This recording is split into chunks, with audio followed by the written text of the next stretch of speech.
UP के मुख्यमंत्री योगी आदित्यनाथ भी आज उतरे। उन्होंने चुनावी जनसभाओं को संबोधित किया। विपक्ष पर जमकर बरसे। उन्होंने कहा कि 2025 का जनवरी महीना भव्य दिव्य कुंभ के लिए और 24 का जनवरी महीना एक भव्य और नव्य अयोध्या के लिए जाना जाता है।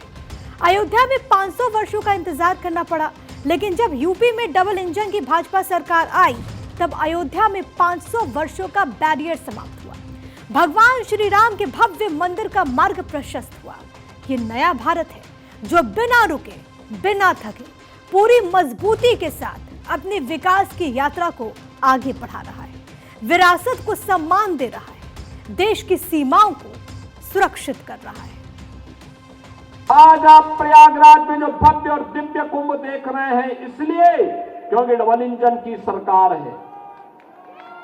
आज आप अयोध्या में एक नई अयोध्या के दर्शन कर रहे हैं, दिव्य और नव्य अयोध्या के दर्शन कर रहे हैं, इसलिए क्योंकि डबल इंजन की सरकार है। और डबल इंजन की सरकार ऐसा कार्य करती है, एक और भगवान राम का भव्य मंदिर का निर्माण करती है, तो दूसरी ओर अयोध्या के इंटरनेशनल एयरपोर्ट का नामकरण महर्षि वाल्मीकि के नाम से भी करती है।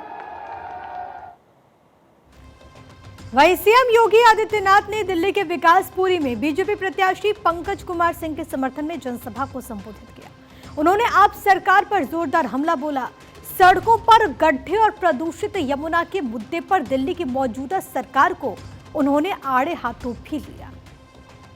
जो व्यक्ति पिछले 10-11 वर्षों से बेवकूफ बना रहा है दिल्ली की जनता को झाड़ू लेकर के, कम से कम दिल्ली की सड़कें साफ ही होती, लेकिन सफाई नहीं है, बल्कि झाड़ू गंदगी फैलाने का एक माध्यम बन गया है दिल्ली के अंदर। जिस भी सड़क पे जाओ कूड़े का ढेर पड़ा हुआ है, जिस भी सड़क पे जाओ कूड़े का ढेर है,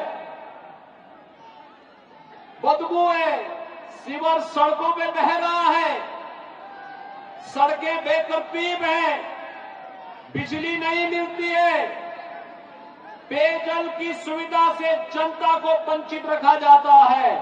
और मैं तो आपसे यही कहने के लिए आया हूं, जिस पार्टी ने और जिस व्यक्ति ने पिछले 10 वर्षों से दिल्ली की जनता को प्यासी तड़पने के लिए छोड़ा है, उस पार्टी को आज अपने वोट से तरसा दीजिए। वहीं सीएम ने केंद्र सरकार की ओर से बनाए जा रहे वक्फ बोर्ड संशोधित कानून की ओर इशारा करते हुए कहा कि बीजेपी जो कहती है वो करके दिखाती है। उन्होंने कहा कि बीजेपी ने कहा कि वक्फ के माफिया पर भी शिकंजा कसेंगे। सरकारी प्रॉपर्टी गरीबों के आवास पट्टा वितरण के काम आएगा।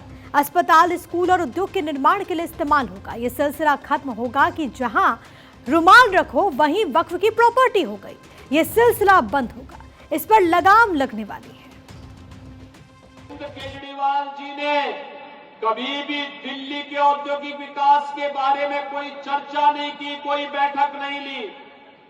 कितने युवाओं को नया रोजगार मिल रहा है, इसके बारे में कभी कोई रिव्यू नहीं किया। एक भी नया उद्योग नहीं आ पाया दिल्ली में, जबकि ओखला यहां का औद्योगिक नगर था। वहां पर इन्होंने उद्योग का निवेश तो नहीं किया, इनका निवेश वहां बांग्लादेशी घुसपैठियों का जरूर हो गया। वहीं सीएम योगी आदित्यनाथ ने कहा कि दिल्ली में यूपी सरकार की सिंचाई विभाग की जमीन है। आम आदमी पार्टी की सरकार बनी तो ओखला के विधायक बांग्लादेशी घुसपैठियों को कब्जा कराने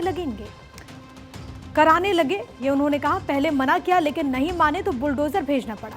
उन्होंने कहा कि दिल्ली के अंदर विकास के लिए जमीन चाहिए तो यूपी सरकार जमीन देगी, लेकिन बांग्लादेशी घुसपैठियों के लिए 1 इंच नहीं देगी।